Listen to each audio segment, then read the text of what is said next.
Nggak bisa juga. Ah. Ah.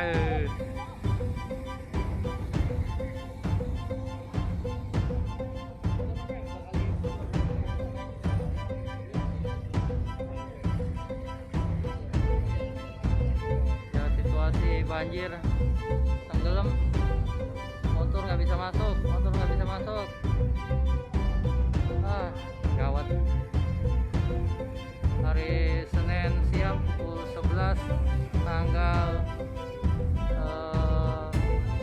16 November 2020, banjir rob di Pelabuhan Muara Baru.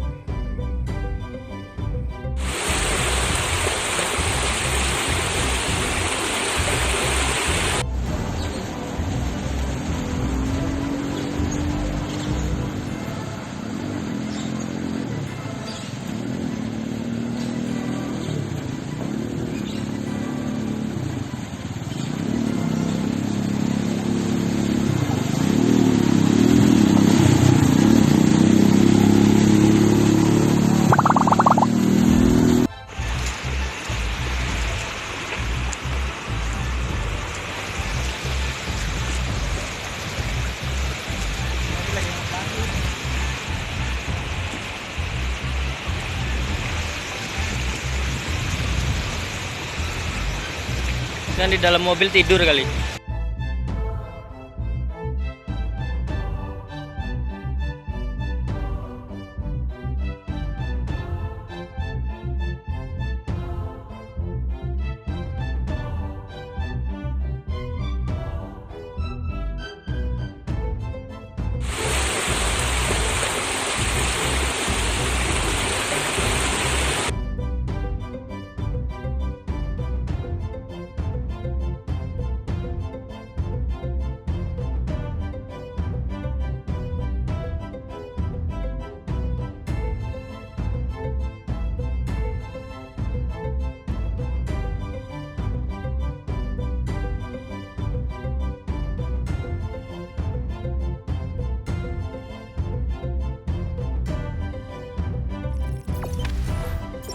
Jangan lupa subscribe, share, komen, dan like ya.